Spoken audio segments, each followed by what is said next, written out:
greatest of all time, head coach and general manager, ladies and gentlemen, Bill Belichick. Yeah. Oh. Coach, we were just talking about it, and I assume it's going to be discussed by a lot of people, the decision to eject Branch as opposed to the standard flag and fine on top of it during the week. How do you feel about that type of thing? Is this an emphasis by the NFL? What are your thoughts on it?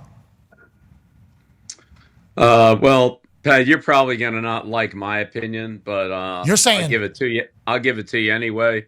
Well, here's where I am on the whole thing. I feel like football is a pretty complicated game, and when you look at rules like the kickoff or replay, those can be 7 or 8 pages long in the rule book. It's hard for the coaches to understand them. It's hard for the fans to understand them. And then you have overtime rules, and then you multiply that in the college game. And so I'm for trying to make the college and pro rules as much the same as possible. Amen. And where they can't be, they can't be. But for example, on this targeting situation, what I would be for is for the NFL to adopt the college rules, because that's what the college kids play for 3, 4, 5 years, however long they're in college. So they learn the rules. They learn what targeting is, how it's going to be called, and then they come into another league, which both leagues are trying to prevent targeting. Both teams are trying to prevent these type of injuries, but now we have a whole different set of rules. And I think it's confusing for the players. I think it's confusing for the fans. I think if you're in one league or the other, you can figure it out as a college coach or a pro coach, but I would be for making it all the same, and I think that would help the progression from college football to pro football be a lot smoother. Coach, whatever that is. Coach, I don't hate your answer at all. I think that would actually add some consistency to the calls. I think the inconsistency of the ejection, fine, flag is what the big problem is. Like, that's a massive player for the Detroit Lions. Branch is up for Defensive Player of the Year. Second quarter, it's like he gets ejected, but then we see it happen, and it's like, don't get ejected. I think if you were to do that, it would be more consistent, which I think everybody wants, Bill. I think that's what everybody wants. Right. That's all I'm looking for. And whether he should or shouldn't be ejected, again, that's a decision that's made by, the NFL executives in their office, and they have a very extensive replay system and network there where they have, a lot of views and all that. And so they try to give you that consistency, so it's not one individual official making the call one way or the other at the game, and then another one in another city making a different call that all goes back to the same place. So that's their attempt to be consistent, which I respect. But I would just say beyond that, I would be for making as many rules between college and football as consistent as possible. Maybe we can't do it for the overtime rule philosophically. Maybe that just won't work. But the kickoff rule, replay, targeting, things like that are the 2-point play, put the ball on the 2-yard line, 3-yard line. I don't care. Put it wherever you want. Make it the same. Just for as much consistency as possible, just for the fans' sake and for for the sake of the game, where it's possible. I'm not saying it can all be the same rules, but you look at all the sports and most of the other sports, the rules are pretty dang close. Yeah, and also to kind of send back that way, college needs to adapt. If you're not touched on the ground, you can get up and run. Down by contact. Yeah, yes. Down by contact. Yes. Needs to happen. And they've adapted the scoop and score fumble rule, right? Where you could scoop it up and score. It didn't used to be the case. You're right. Now, if the player goes down off in college football, he's down. He doesn't have to be touchdown. So again, but that's such a minor thing. Just figure out which way you want to do it and do it that way, and try to make it the same for both of them. But I mean, we have millions and millions of fans. We're trying to promote international football and all that, and it's complicated. It's really hard. I think the more we can simplify it, the better it is for all of us. Hey, Raj, come on. Let's go, Raj. We need it. That's our commissioner. He shouldn't have let Derrick Henry get signed to the Baltimore Ravens, though. That commissioner should have stepped in and said, this is too good of a marriage, too perfect of a fit. How do you feel about this Baltimore Ravens team, and how do you feel about Derrick Henry joining that offense and seemingly being the piece that unlocks Lamar Jackson's greatness? His QBR, his pass percentage, everything they're doing offensively is the greatest they've ever done there. And Derrick Henry, we think, obviously is a massive piece. Why? How do you feel about the King and his return to form, and also the Baltimore Ravens going forward, Coach? I think the Ravens are really, really good. I honestly don't think they've lost a game this year. The games they've lost, I think they, kind of, I don't say gave away, but they lost them more than somebody else won them. And I think the biggest exponent for the Ravens is the Ravens. If they can just do the things that they do well and do them consistently, they'll be great. But they've had some certainly a lot of trouble on defense, through the course of the season, particularly in the passing game. They've had some turnovers where they drop the ball and kick it around and lose it, and it's just stuff like that, just mistakes that they shouldn't make. It's not caused by the other team; it's really caused by them. And so, if they can just clean that up, they're going to be really hard to beat. Offensively, I've been saying all year, they're very, very hard to defend. They're so powerful with their running game, their offensive line. Rosengard's done a good job for him coming in there at right tackle. Ricard, obviously Henry, and then they're so fast with Flowers and Bateman and obviously Lamar, and they've got so many fast guys out there that it's hard to match their speed and their power and their physicality in the running game. So they're very tough to stop, and Lamar's playing great. I mean, on my all Belichick team, I made him the first half MVP. We didn't have MVPs, but he would have been my first half of the season MVP. Okay, hey, Oh yeah. hey. His leadership's been great. He's been a great playmaker. I mean, without them, I don't think they're nearly the same team as they are with them. But he's having a fantastic season and taking much better care of the ball, and really, I think, has stepped up his leadership this year to a very high level. So they're tough. I think defensively is the question that they've got to answer. And then, surprisingly, Tucker's not having the kind of year that we have all been used to seeing him have. He's still, you got a lot of respect for him, and he's had a tremendous career, but they're going to probably need some big kicks down the line. And I'm sure that they're hoping that he'll put them through like he always has. But this year, he just doesn't seem quite as sharp as he has in the past. Yeah, have you looked at all? I haven't looked at him. I should look at him. Just at the beginning of the year, Coach Harbaugh said something about him changing his swing, and then I looked. It didn't look like he was changing his swing. Maybe operational. There's something to Justin Tucker missing. Abnormal. It's abnormal. I wonder if there's something. It's very weird for that to happen for Tucker. He was a machine, Coach. I mean, we're talking Tell me about it. middle of upright with like a perfect strike every single time. Anytime he misses, everybody on earth is like, what? The hell? What the hell's going on? He'll get it together, though, right? He'll get tightened back up. Well, I'm sure they certainly hope so. Look, when I played against Tucker, my thing was always, if we don't block it, just figure he's going to make it. So our only chance is to block it. Now, we got him on the vault, kind of like we saw Seattle, get a couple weeks ago, or Giants get against Seattle. But, we got him on that one time. But if you don't block it, I mean, he was knocking them through. It's surprising to see him miss even a 60-yarder. He's so good. Let's go, Tuck. Let's go. You go, Justin. Let's go, Tuck. We can't wait to watch. Go ahead, AJ. Coach, trade deadline tomorrow, obviously a big day for everyone all around this country.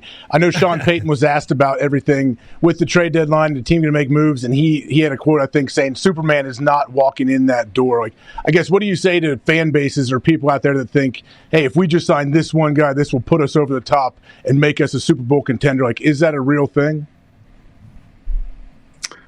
Well, first of all, the players have to be available, and I'd say there's a lot of teams that are dealing with a lot of injuries now, and maybe a lot of these teams, unless I think there are 9 teams with 2 wins, and 2 teams with 3 wins, right? The Jets and Dallas both have 3 wins, so that's a third of the league that's 3 wins or less. They're obviously facing an uphill climb to get into the postseason. They'd have to go on some couple of long winning streaks for that to happen, but. With everybody else, I think that teams that have 4 or more wins are all thinking, okay, we're in it here. And then, do you really want to trade away the depth that you have? Obviously, there's a price for everybody, and if you came in there with a high enough price, then I'm sure teams would be willing to trade good players. I don't know how many teams are willing to do that. I do think that with only 8 games left in the regular season now, 8 and 9, whatever it is, however many you have left. There's both sides of that. It's like, okay, well, if we can get something for this player, we're without him for 8 games. How much do we want to give up for a player for half a season who hasn't been with us? What's that worth? And trying to find the right mix on that is hard.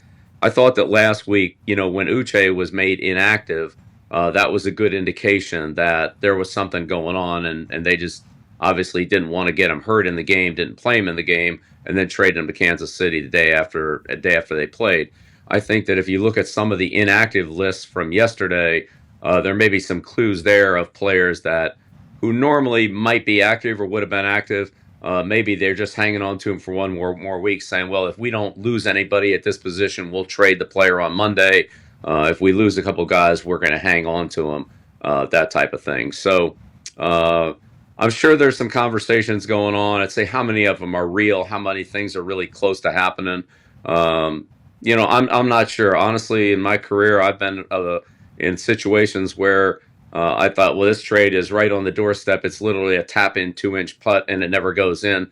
And I've had other ones where I feel like, I'm 90 yards off the green, and there's no chance to even probably get near the pin, let alone get it in the hole.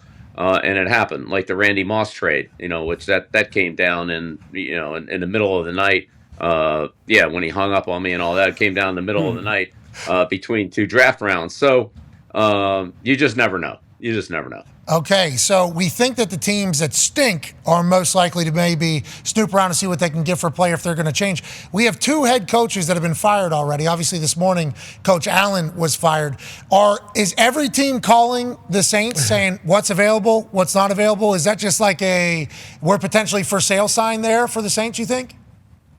Well, it certainly could be because, nobody had – look, the last time I checked, the Saints were like $80 million over the cap next year. So you can slice some of that off. That's still a lot. That's a lot of room. That's a lot of work to do. So would they be interested in maybe shortening or lessening a little bit of their bill for next year?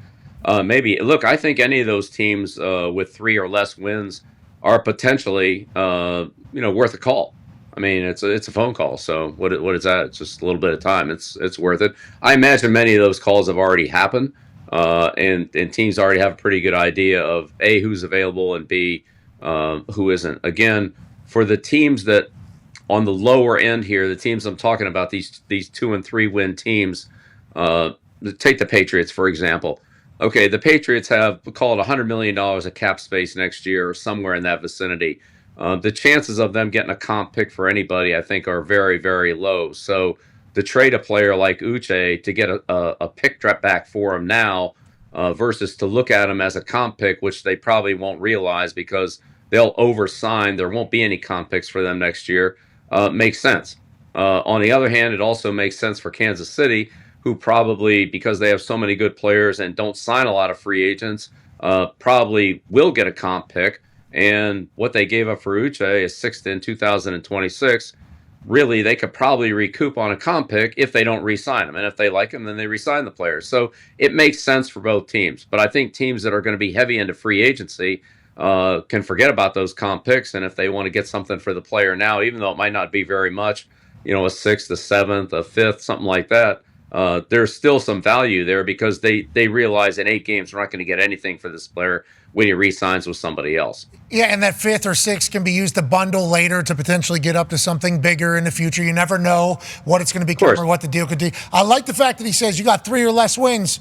You're probably out there 4 or more wins. You're still in it. Don't look now, Indianapolis Colts. Don't look now, Indianapolis Colts. Okay. They're nowhere near the top, though, obviously. Conman has a question for you. Yeah, Bill, when it comes to those teams at the top, the Ravens, the Lions we've been talking about, there's always the worry, are they getting hot now when you need to play your best ball towards the end of the season? How do you, as a coach, help the team kind of sustain the level of play that you are playing when it is this elite and your team is this good, with the Ravens and the Lions both dominating right now?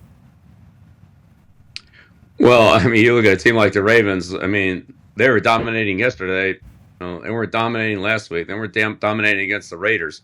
So in the National Football League, you never know. The games are so close. We saw so many close games last week, a couple games in overtime. The favorites don't always win. That's why it's such an exciting game and exciting league. You just play week to week and try to keep doing the things you're doing well, and the things that you aren't doing well, you try to fix and make them better. So, look, I think that the Lions are still going to have to, address the overall pass rush situation. And I think that the Ravens are going to have to address their defensive consistency. They just haven't had it this year. You look at the couple of the quarterbacks and teams that are playing really well, like the Commanders, like the Lions, with really high efficiency on offense. They haven't turned the ball over. They're very good and very consistent, but they don't throw the ball, right? Daniels and Goff have thrown the ball less than anybody in the last few weeks. They're throwing 25 passes a game, and so that indicates balance in their offense. It's ball security, taking less chances, and just being very efficient. Can they sustain that? Can they go through the year and not have to throw 35, 40 passes a game? I don't know. I'm sure they hope so. I'm sure they hope they can keep the balance that they have, but that's certainly a challenge. And then you look at the Lions; they've done a great job, on the middle eight, the last 4 minutes of the first half, first 4 minutes of the second half. They're so far ahead of everybody else in the league in that category, and it's been a huge swing for them. Averaging about a touchdown a game differential there, roughly. That's hard to sustain. You try to do it, but that's hard to sustain. And so if you don't do that, and you take that one touchdown away every game, or even put a couple of those points to your opponents, like then what do you have? So I know the records are the records, but I think with each team there's still a lot of room for improvement, or an opportunity to develop consistency that you're going to need. Might be good now, like you said. Can you keep it going for another 3 months? That's a long time to stay hot, but maybe the Dolphins are able, or maybe the Lions are able to do it. Let's talk about the other side there. Ty Schmidt has a question for you. Yeah, Coach, in terms of, getting better and kind of seeking that consistency, what about a team like the Packers, who are one of the youngest teams in the NFL, but week in, week out, they're just, they're so undisciplined, and they shoot themselves in the foot with pre-snap penalties. They're one of the most penalized team in the NFL. As a coach, is there any way at this point in the season you can fix that type of undisciplined play, or is it kind of just you are what you are at this point?